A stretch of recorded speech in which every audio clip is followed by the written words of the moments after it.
Hello, Stitchers. Welcome to Stitch Please, the official podcast of Black Women Stitch, the sewing group where Black Lives Matter. I'm your host, Lisa Woolfork. I'm a fourth-generation sewing enthusiast with more than 20 years of sewing experience. I am looking forward to today's conversation, so sit back, relax, and get ready to get your stitch together.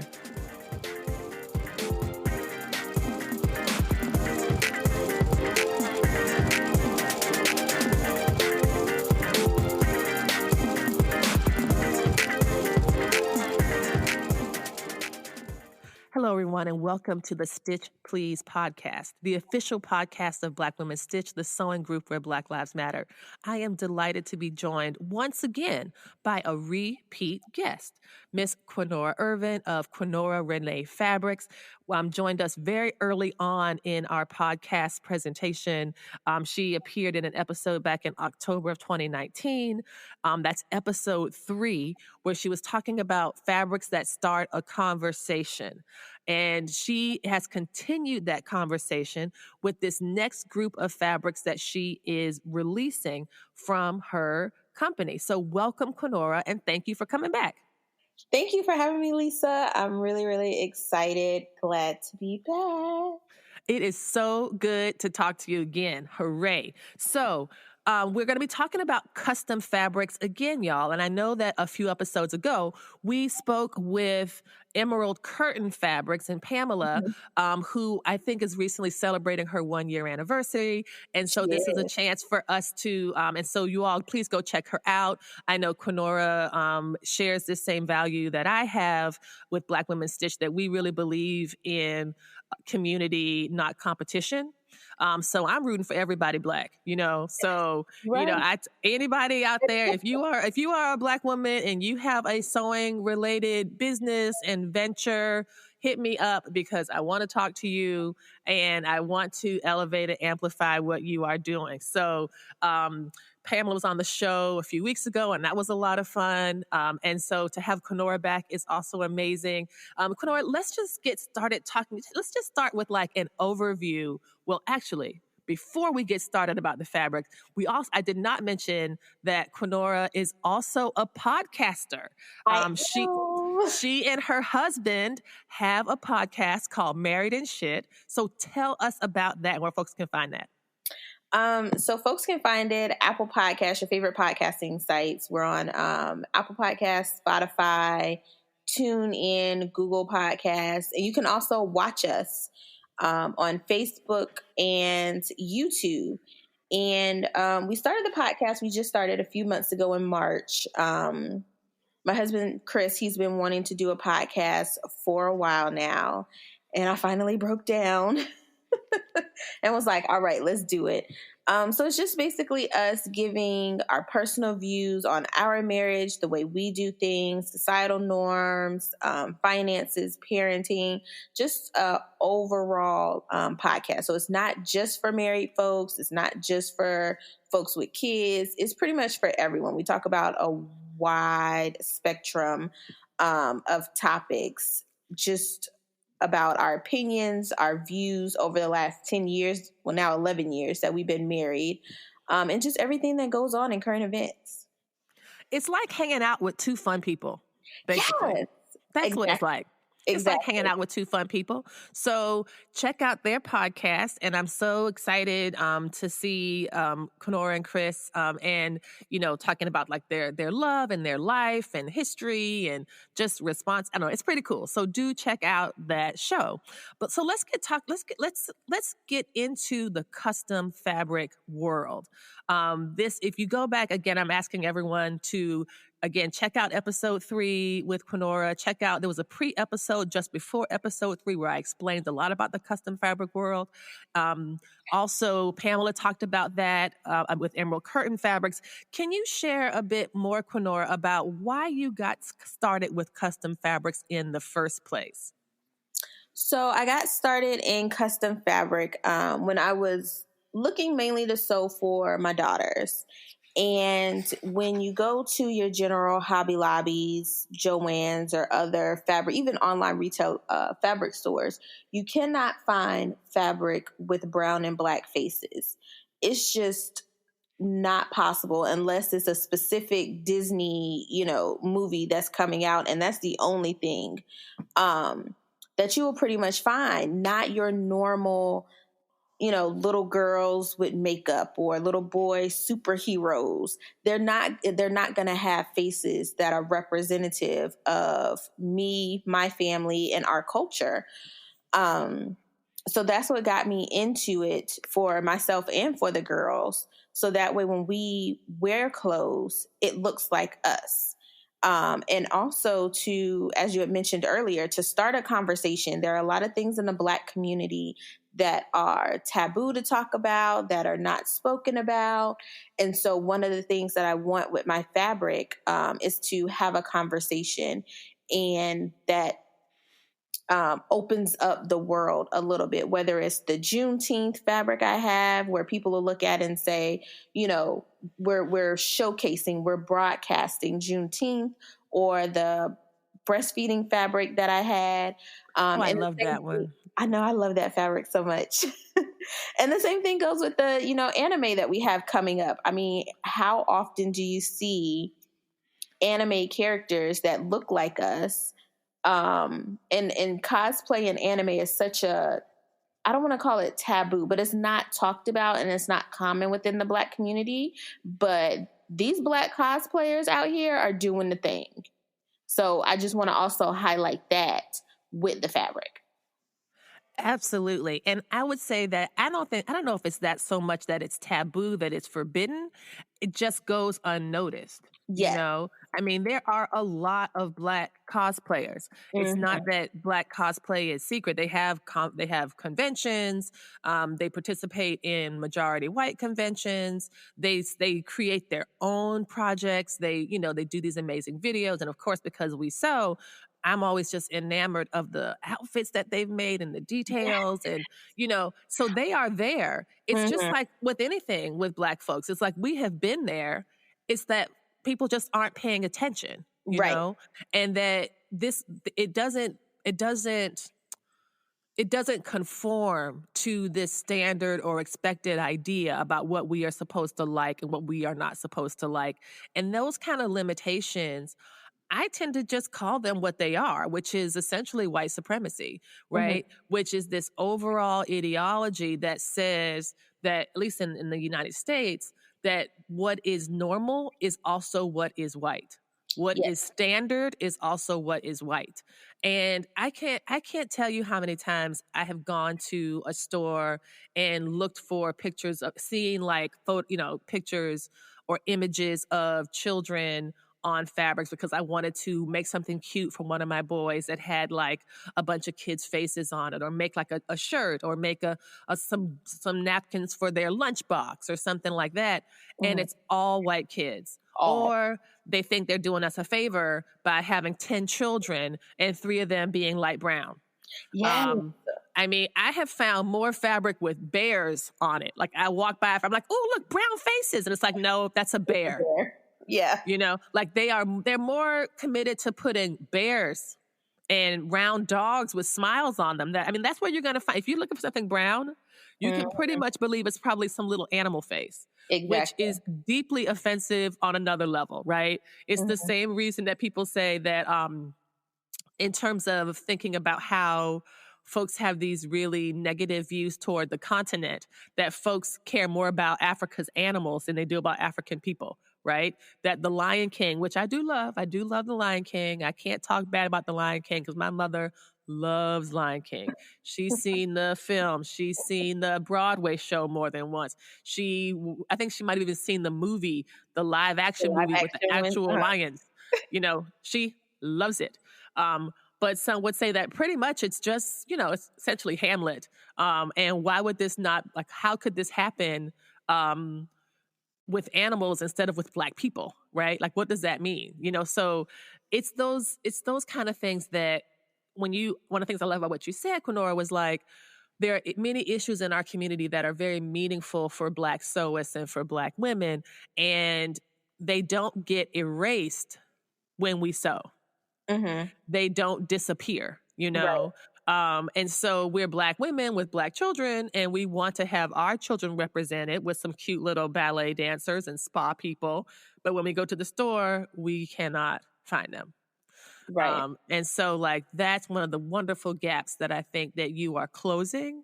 And one of the things that you are starting to help us have this conversation about is to make things visible that have been there all along but are invisible. And one of those is, is the structure that says when we put people on fabric, those people are going to be white people. Right. And that it just seems so like lazy as well as dangerous, because it just limits, it's just laziness that limits the imaginative possibilities for other people, and that's why I'm so glad you came along. So thank you for what you are doing. Thank you.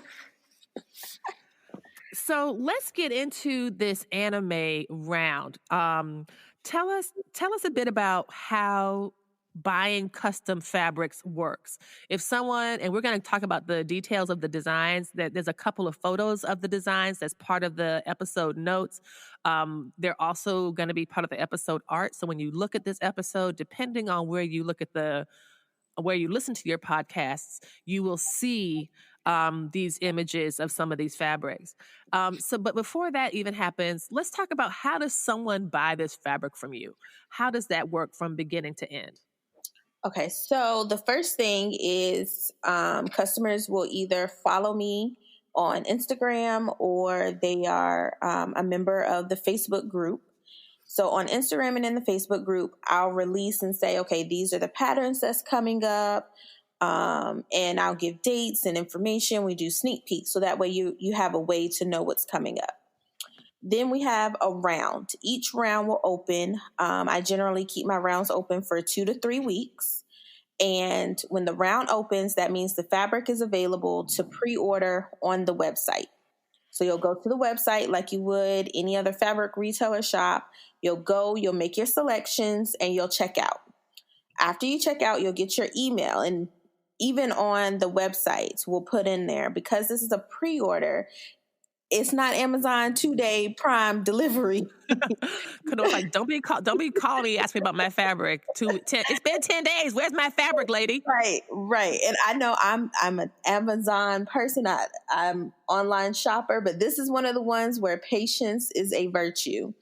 Because after the 2 to 3 weeks is over, so once the round ends, after those 2 to 3 weeks, I submit the order to the printer, and then the printer will actually print all of the fabric for all of the orders, and then it's shipped to me.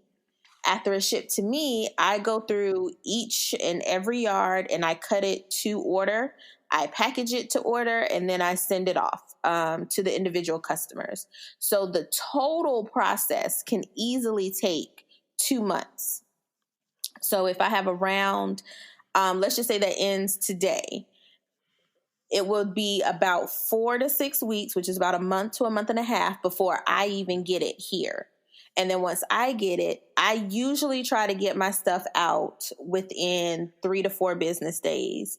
So that way tracking numbers are sent and you have it. So generally I say, whatever the round close date is, you will have fabric in hand within 2 months, which is why we try to do a lot of our themed designs really early and ahead of time. Like when Christmas is getting ready to come around, my fabric is already out into the hands. Like you're ordering Christmas fabric in the summertime to make sure you have it well in advance. And do you also, I know that there's folks that would like sometimes prefer to order retail from you as well. Can you talk about like what a retail offering might be and what the difference is between ordering through this pre-sale process that you're describing and just buying it directly from the website? Do you do a lot of retail? I do retail. I don't do as much, but I do retail. Usually I keep retail to whatever 10% of the pre-order was. So let's just say, for instance, total pre-order was 50 yards, combined. then what I'll do is I'll see what's the most popular, and then I'll order retail based off of the most popular pre-sale designs. Now, the difference between pre-sale and retail is your pre-sale price is going to be at a discount because you are making the decision ahead of time to go ahead and purchase this fabric. So you're essentially buying it, without seeing it. Versus retail means that I put up the upfront cost of everything with the hopes that it will sell once it gets to me. So for retail, it is going to be a higher markup on it. But flip side, you do have the positive of you don't have to wait the 2 months, but it is definitely limited. So if you know that you want something, I tell people all the time, get it during pre-sale. You pay a lower cost and you know that the fabric is going to be there. So if you're one of the people that likes buying, 3 to 4 yards of a design, that's not always going to be guaranteed with retail. Retail, you may only have, 1 to 2 yards that's available as orders come in. So if like for me, for most stuff, I buy 3 to 4 yards, get it during pre-sale. Right. Because you as a business owner, you don't want to have all this stuff sitting. You're not going to order like this much extra because, like you said, you've calculated that 10% extra could go for retail, but you're not going to say, okay, let me do 20% because that's so much more money and so much more risk for you. Yes. To have retail offerings. So, and that's the what inventory, unfortunately I don't have a warehouse to where I can house yards and yards of fabric. This is ran out of our home. So I don't have the space capacity to be able to hold, yardage that large. So that's why another reason why retail is definitely limited. And let's talk about the types of materials that you will be using. If you are new to the custom fabric world, the word that folks use in this community is bases or base, B-A-S-E. And if you think about base as a foundation, you can have a particular image and you can print it on different foundations or on, in this case, different bases, which is the type of fabric. Can you tell us about what bases or fabric options will be available during this round? Yes. So we use cotton. We have cotton woven, which is your non-stretch 100% cotton we'll have available. We'll also have cotton spandex. Our cotton spandex is 96% cotton with 4% spandex. And then we also have bamboo spandex. So it's made from rayon, from bamboo, but it also has spandex in it to give you a nice stretch. We also have double brush poly, which is that soft, buttery type feel. I think double brush poly has kind of made like in the last few years, a real presence in the fabric world because it's similar to those leggings. Right. Yeah, I can't remember the Lulu. Oh, yeah. What were they called? Not Lululemon. I know exactly what you're talking about. It's like a lot of women were selling them. Yeah. LuLaRoe? LuLaRoe? I think LuLaRoe. I think that's who it was. Was that buttery? Girl, I don't know. I make my clothes. I don't know what people buy. I know it's like I buy Lululemon because I get gift cards, even though they're problematic and they keep like doing racist shit. And I'm like, what? First of all, you sell this jacket costs $200 and you can't stop being racist. What is wrong with you? Right. And then, but I think maybe it is LuLaRoe. I think it is, but that buttery, so that's double brush polyester, and then I also do swim. Okay. Knit. Yeah, so that's what'll be available for this particular round. And each round, the bases will kind of change up depending on what the design is. Can we just spend a few minutes talking about 3 of the fabrics you just mentioned? And I'm asking because I want to know. Because I'm trying to think about the sewing that I do and the sewing that I enjoy. And that in 2 months, when the fabric arrives, it'll still be summertime, right? Yes. Summertime, maybe heading into fall. And so what is the difference between cotton lycra bamboo lycra, and DBP, double brushed poly. What is the difference between the three of those? Because something that I've been very interested in, and we're going to have an episode about this next week. So I hope you all are following along. We got a great contest coming up, or a giveaway rather, coming up about bra making. I've been making a lot of bras and underwear, and the underwear I always made a lot of, but the bras are kind of new. And because I now am like pretty fanatical about bra making now, you can use stretchy fabrics if you stabilize them. And so, what of the three fabrics? I guess the first question is, talk a bit about cotton lycra, bamboo lycra, and double brush poly in terms of recovery and breathability. What of these fabrics would make good panties? Which of these fabrics would make good leggings? Which would make a good drapey, cool kind of sundress, maxi dress to kick around in July? Okay. So the main difference, and what's probably going to answer most of those questions, is the main content, fiber content of all three. So cotton lycra is obviously cotton, bamboo lycra is bamboo, and double brush polyester is polyester. Those three differences is what's really going to tell you what it's going to be best for. Cotton lycra is going to have the best recovery. This is the one that you want to make panties out of. You can make leggings out of it, but you want to make sure you get a heavier cotton spandex, one that has a maybe like a 10 to 12 ounce cotton spandex. For bamboo, that's going to be a lighter weight because it's made from rayon from bamboo. So it definitely has breathability, just like cotton lycra does. So you could make panties out of it, but it's going to be a lighter weight panty. Recovery on it is not as strong as cotton spandex, but it still has good recovery. It's not going to waver on you like rayon. Like regular rayon. Rayon will make you want to fight and or lose your religion. Because like sometimes I'll get these fabrics and I'll just love them. They're so beautiful, and I get them home and I'm like, what happened? What was I thinking? First of all, I think I can sew pretty well, but the rayon fabric is like, bitch, I don't think you can. Because I'm going to move over here, and then now I'm going to move over here. It's like you're dancing with the thing. And then I'm going to drape over here, and then I'm just going to lose all my stretch and just be, exactly stretched out. You make a dress, you hang it up, and you come back, and it's like, how are you growing? Are you a child? How are you growing? Exactly. So that's why I love bamboo knit, because it's the rayon from bamboo. So that's what makes it the difference. So instead of it having that horrible stretch recovery, it has better stretch recovery, and it's still breathable. It's still lightweight, but it's not that flimsy stuff that you be getting from, the other rayon.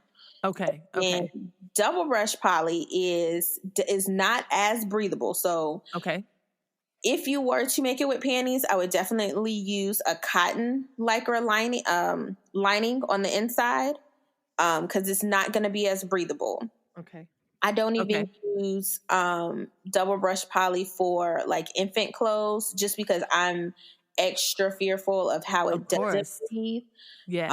Since they don't have that regulation yet. That's right. So you could also use it for leggings. It's going to give you that warmth to kind of like trap the heat in. So I wouldn't use it during the summertime. Okay. Definitely not. But it's probably like, it's good for like it could be like a good fall thing. So if you look at like, for example, a wrap dress. A wrap dress in double brush poly. I know a lot of folks, a lot of us at Black Women Stitch, we like the Appleton dress by Cashmere. Perfect. Have you made that one yet? Have you ever made the Appleton? I have not. I'm telling you, friend, I need to make this dress. I feel like it looks good on everybody. Mm-hmm. I have not seen anyone who's made one. I'm like, oof, that was a miss. No, I have not seen it. I'm serious. You know how sometimes pattern designers, they might be, how with the size inclusivity issues, blah, blah, blah, but Cashmere Red I really like, because they do, they start from a block that's based for like actual women's bodies, instead of like the idea average of the American woman. Yeah. A woman who has, who is not a pencil. Right. Yes. And so like that, I really like. And it just feels really good on. It doesn't gap in the front. And so whenever I think about double brush poly, which sounds like I think about it a lot, but I actually don't. But whenever I think about it, I think, oh, this is going to be a good wrap dress, or this will be something that's good for like the fall, when it starts to get a little bit nippy, something cute with boots, you know Yes. what I mean? Or long sleeve t-shirt, turtlenecks, something with layers. So yeah, that's cool. Okay, good. Well, that's helpful. Thank you for taking the time to go over that with me. Let's take a quick break. And when we come back, we will talk more about the art itself. So you are listening to the Stitch Please podcast. We are talking with Queenora Renee of Queenora Renee Fabrics, and we'll be back in just a minute to continue this great conversation. Stay tuned.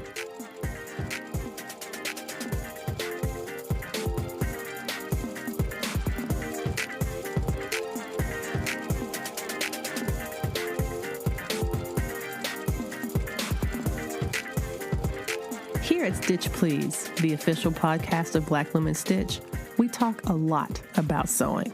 But if you want to see and not just hear about some of the things we've been discussing, feel free to join us on the socials. You can find us at Stitch Please on Facebook, and you can also find us on Instagram at Black Women Stitch.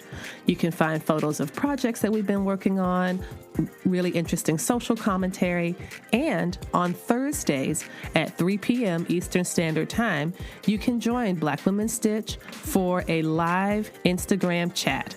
Again, that's every Thursday at 3 p.m. So find us on the socials, follow up with us.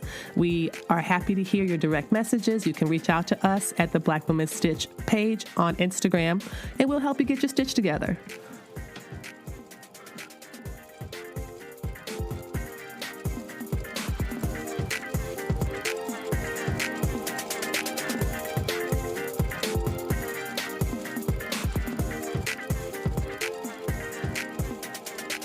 All right, we are back. Thank you so much for listening to the Stitch Please podcast, the official podcast of Black Women Stitch. I am happy to be back talking with Queenora Irvin of Queenora Renee Fabrics. And we're going to talk about, and I know this might be a little kind of weird to talk about some of the imagery, because sometimes I think, Queenora, your podcast is such the way to go, because yours is video based as well as audio. And sometimes when I'm doing sewing things, I feel like I'm trying to describe things in really, really good detail. But sometimes you just kind of just have to see it. So I did the episode a couple weeks ago about using wax-free tracing papers to do darts and mark things on your pattern. And I was doing really good details about it. But I was like, gosh, it's just be easier to show somebody. And someone wrote to me and they were like, I'm still having trouble. Can you maybe make a little video or something? And I was just like, I am thinking about it. And if I do, you'll be the first to know. But I just cannot add another thing to this plate. I just cannot. Yeah. I cannot figure out, when you're talking about, we were having a hangout, you're talking about the ring light and this and that. And I'm like, I'm just going to have people use their imagination and just contact me directly if they need a photograph. Because I do not have it in me to do video. But the images that you have created and presented here, everyone, what we're going to be looking at or talking about are 6 images of really powerful, unique Black anime characters. I think you have it pretty evenly divided. It's 3 women, 3 men. And can you talk a bit about what makes your 6 anime characters for this Black anime round so unique? Well, first, they're Black. There is that. There's that. But this was really a collaboration between me and the artist. I went to him on what I was looking for, and I drew inspiration from anime that I watch with my husband and that he watches, because I don't watch all the anime that he does. He's the one that kind of got me really watching different anime outside of the typical Dragon Ball Z. And I went to him and I was like, this is what I know that I want. I want to represent a range of skin tone. I want to represent a range of hair texture, so afro, locks. I want a range, because even though there isn't one that looks exactly like me, there are ones that I can see myself in. And that was the most important thing for me. So it's like, I may not have a six pack like, the one of the sword gladiators, but she has that fro that I rock every other day. Right. So that was kind of like the beginning of it. And through it all, he was like, okay, well, how do you want this person? What type of weapons do you want? So he created each individual. And then I just kind of added the other things around it. It's really fantastic. And so you're saying that you and an artist collaborated with inspiration that from your husband, and since you guys watched anime a bit together, and then you wanted this variety and range of characters. I really think that's so thoughtful, and it makes it broader and more expansive, because it's not like you're trying to be based on any particular character. You're not trying to, replicate what some anime already has, and just, you're trying to instead make something completely new.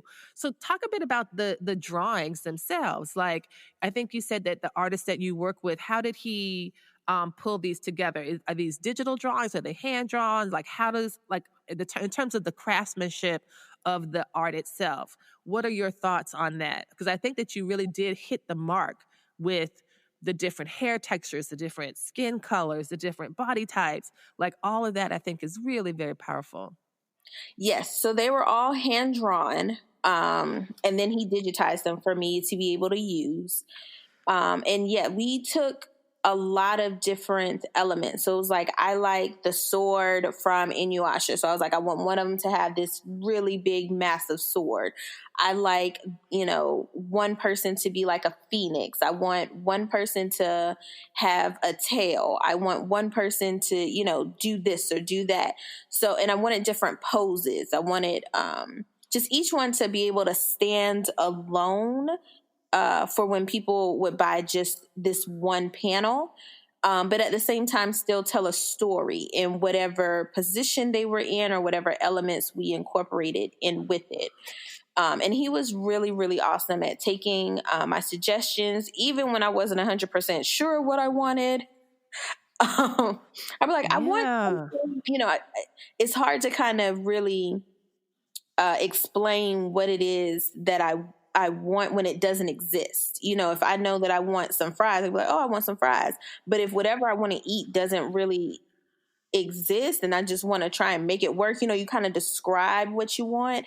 And he was able to really take all of that word vomit and just, and put it together into something that was really, really awesome. Like when he sent me even just the beginning stages of him drawing it, I was like, oh my gosh, I'm going to love it. Now, do the characters have names, or are you just thinking about, or do you identify them based on certain attributes? Just certain attributes. So in one of them, there's a gentleman who is behind a red sun. So I just call him the Red Sun Warrior, mainly because for most, he would identify as a male, but who knows? Maybe That's he, true. identifies as something else. So I don't have any of them with specific like girl gladiator or anything. So I use more of the elements that they're presented with, like the one with locks, who I would present as female. She's just the orb energizer because she has these orbs that's surrounding her. So that way, no matter how someone may personally identify it doesn't matter. It shouldn't directly relate to what the fabric that they want to choose. And that's so really, it's so powerful because what it's saying is that, you are recognizing that just like race and racism are, constructs that are invented, so too is gender. And that gender presentation is a matter of kind of personal relationship, right? Mm-hmm. And that it's not meant to be imposed from the outside. Right. And so someone could, instead of saying, this is sword girl or sword boy, you know what I mean? Yeah. That you're not trying to put these things on people. Instead, you're looking at them holistically. Mm-hmm. And that's something that I think is just really powerful. I want to talk about my favorite character. I like the person who, to me, looks as female. She's got it's a pink back, like a pink watercolor background, and she's got cargo pants on and those sandals that Mm-hmm. that I think that I've seen in different Japanese films where you wear the sandals with the socks. Yes. I don't know what those are called. I don't Um, either. but she's got those on, and then she's got these like just this sleeve on one arm and then like another sleeve. It's just a really great outfit, and I love her hair, and I love the look of determination on her face. Can you talk a bit about her and what your inspiration for her was about? So she is the one that I probably identify the most with. She was one of the ones I definitely wanted her to have an afro, but I wanted her to have dimension to her afro, which is why if you look kind of close, the bottom part of her afro is colored like purple, and there's Purple, yes. blacks and brown. Like this is not just a black circle. Like I hate that in artwork where people would just put a big black circle on something like, oh, it's an afro. Like, no, that's not. That's not what our hair does. Exactly. There's dimension, there's texture, and I feel like you can really see that in her. And I mean, honestly, I wanted her to be a total badass. That was Yeah. like, I want her to be a badass. And actually, the sword that she has is from my inspiration with Inuyasha. It's one of the anime that my husband watches. In that anime, the main character, he has a really huge sword. So like when it's holstered, you don't think that it's as large as it is. And I was like, I want the sword to be literally as large as she is. So we had to kind of go back and forth because I think he took it a little too literal at first. It's like, wait a minute, that's off scale. How's someone supposed to wield that thing? So we scaled it back a little bit, but it still gives that like, don't fuck with me, I will mess you up with my sword inspiration, and that's what I wanted from her. It's I think that when I look at her and I look at the other character, the one that's in front of the fire, it really is, it gives new meaning to I came to slay. Yes. And I love that's my Phoenix. Like she was the one that I wanted I just wanted to add just a little extra so that you can tell that she is human, but maybe she's not human. Like I want people to think like, is it a tail that she has? Is it maybe a special attachment from her costume? Is it a weapon? I thought it was some kind of weapon. I thought it was like something that she can wield. But if you're saying tail, then of course I'm thinking scorpion because of the way it's so, it looks like this is something, it's this gold sharp point. Like if you get touched with that, then you are really going to be, breathing your last few breaths, kind of situation. Yes. But yeah, I love that one. That one was, and then just even the wardrobe that he did on everyone is terrific. Really? Because I know, cause I'm looking right now at the one who reminds me of the old school video game Street Fighter, the one with, it's in front of, I'm not sure if it's dark blue with this like light blue orb around it. That's kind of like I don't know if it's like a swirling planet or a vortex of some kind. Yeah. So what is this person's story? So he's the one that I kind of made, this person I made to kind of give a little bit of, to be a little more familiar. Like most of the Black people that I know that watch anime probably started off with Dragon Ball Z. And Oh, okay. so I wanted something that looked kind of familiar, kind of like, oh, he looks like I would know where he's from, but we all know that he's not really from there because he's not. So that's the kind of vibes that, kind of like the beginner anime. So it's like, I'm not Yeah. really into it, but I think he's real cool looking. Yes. He was my inspiration for I that. I like the visual references that you are making, that someone who is familiar with anime will be able to say, oh, I can see the attributes that she's drawing on, or I can see this person's pose. Even if you have no familiarity, like as I don't, Hmm. with anime at all. I mean, I know what it is. I know where it comes from. I know that people cosplay it.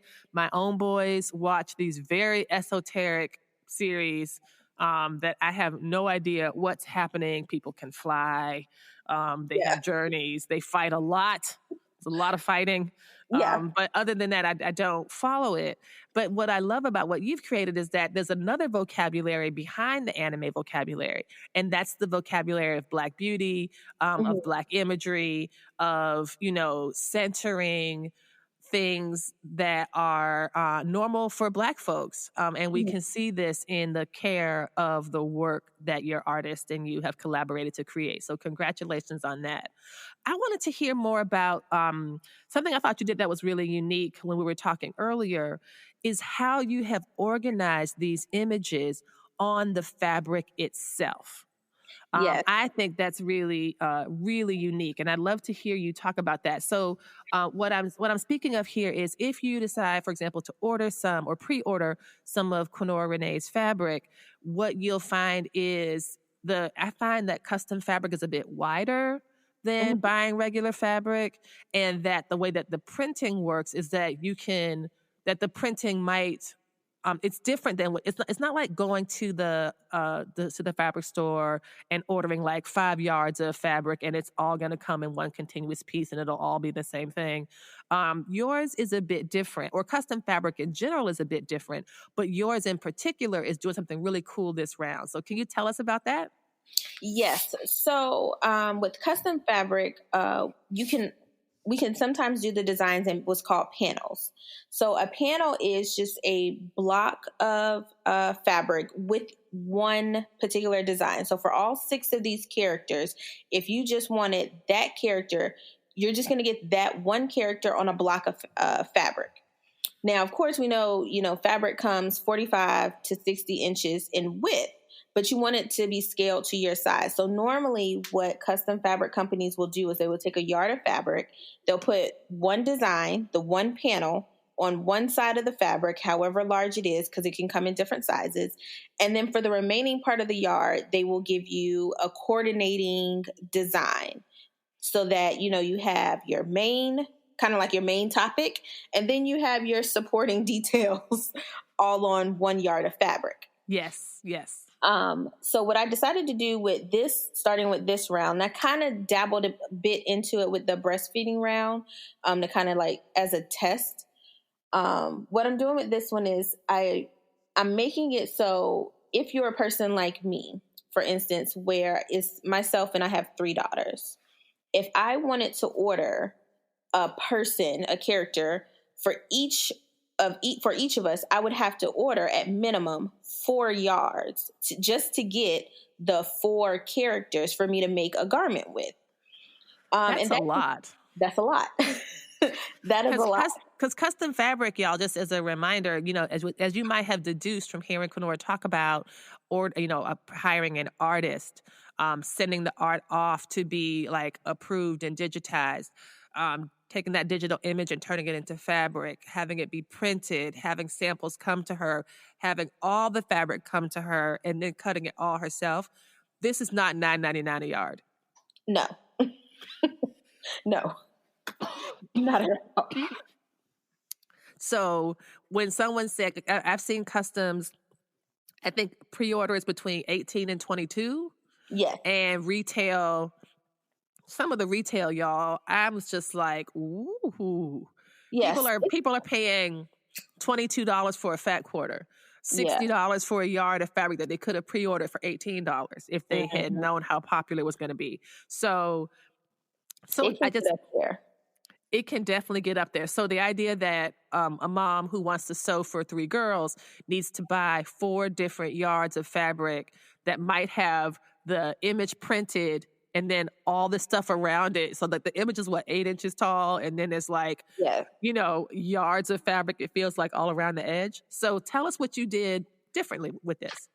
So first, I decided to really nail down the sizes of the images and see what would I want in panels, and seeing how it's me and my daughters and having the different sizes. So I have different sizes of panels, which that part isn't uncommon, but it's the way that I have the sizes organized onto a yard. So the name is still pending, but it's going to be a yard that you can individualize. So if you know that you want 3 different characters, depending on the sizes, you can fit all 3 of those characters on 1 yard, and you're only paying for 1 yard of fabric. That's really amazing. Yeah. So that way, if you're like me, where I would, let's say, get a large panel of 1 character, I could get a small of another character, and then 2 craft sizes of a 3rd character. And that's where the sizes really is gonna be the most important. And that's what I really wanted to focus on, is having the craft size, small, medium, and large, so that when you're buying this, you know exactly the dimensions you're going to get. You know exactly how large the character is going to be, so that way you can make your plans accordingly. And I think having the new craft size, which is 15 inches by 9 inches.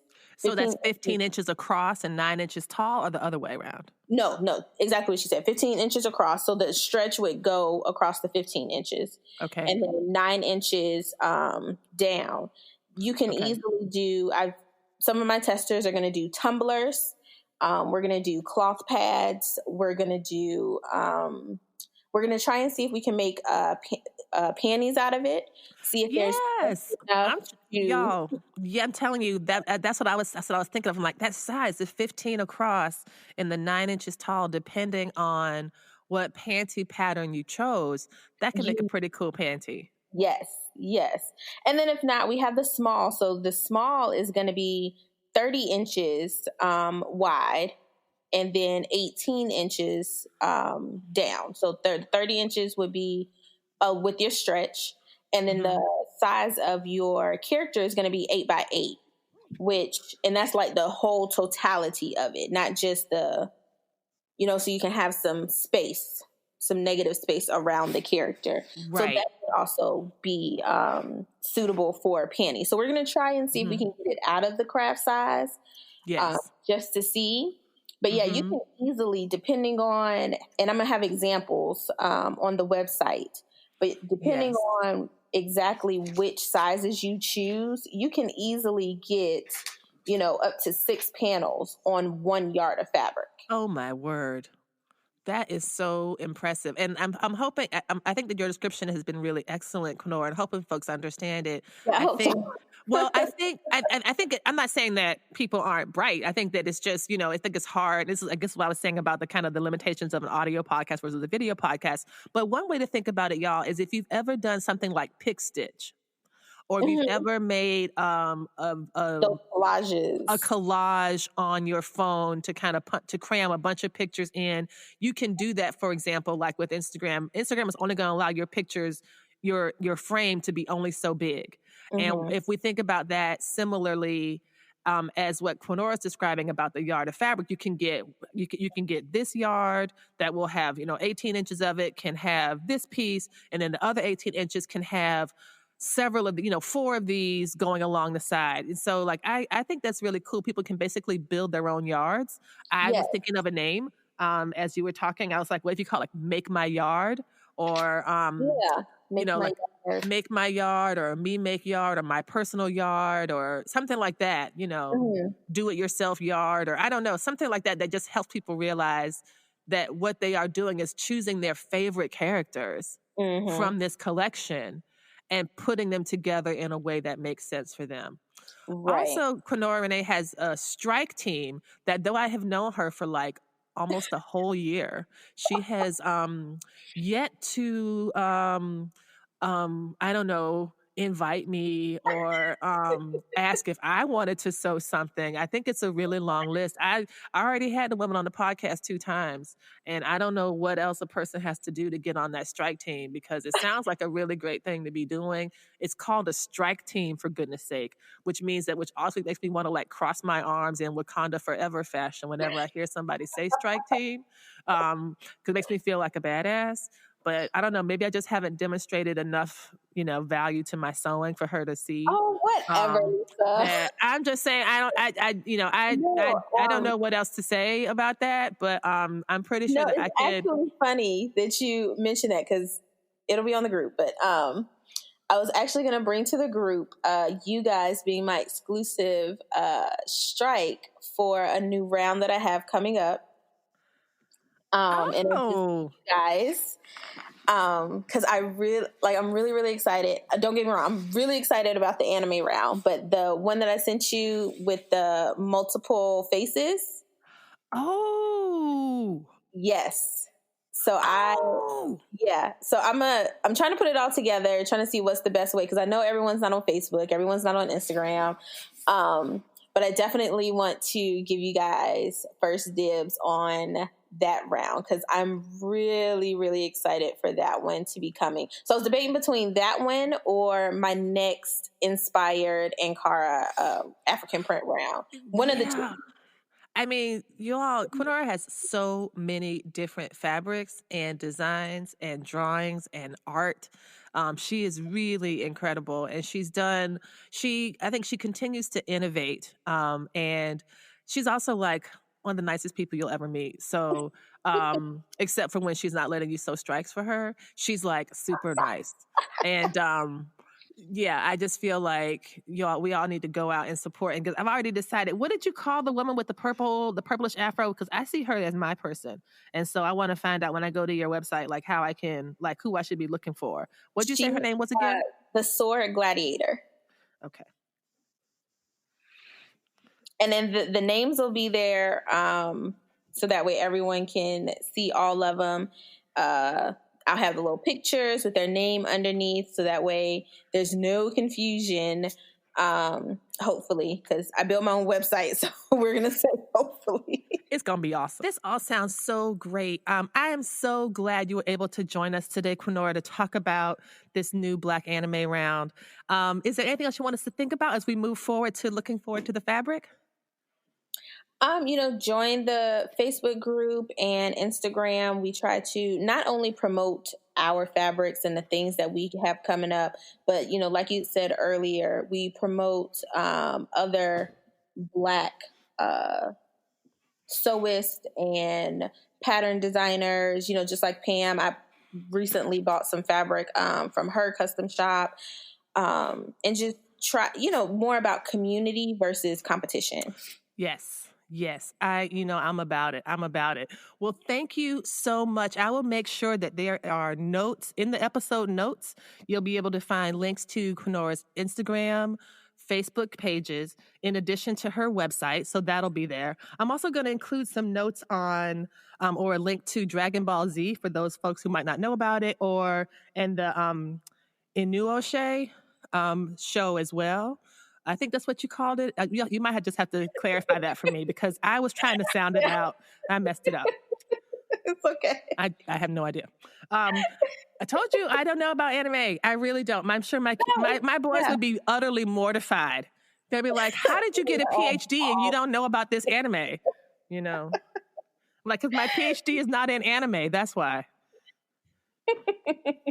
And I love the custom yard that you're working on, the Make My Yard, or however you're going to describe it, because I would like to have some variety without having to buy like yardage. And that I think is really great. I think it's a nice way to look out for the consumer, giving people options and choices without overburdening folks. So that's really very, very thoughtful. Yeah. All right. Well, Queenora, once again, it's been so great to talk to you. Thank you so much for taking the time and doing this. Thank you. Thank you for having me, Lisa. Thank you for joining us for this week's episode of the Stitch Please podcast, the official podcast of Black Women Stitch, the sewing group where Black Lives Matter. There are a variety of ways that you can support the program, and you're doing it right now. By listening to the podcast, it does help us grow. Another way to do that is to rate the podcast, review it, subscribe to it. All of these things are ways that you can support the podcast without having to spend any money at all.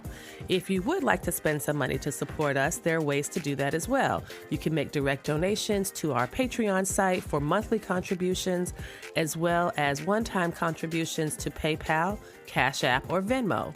And finally, we have another cute, very adorable way for you to support the Black Women Stitch project. It's a pin, a PIN enamel lapel pin that's very cute. It's about 2 inches wide and 1.5 inch tall, and it's of the Black Women Stitch logo.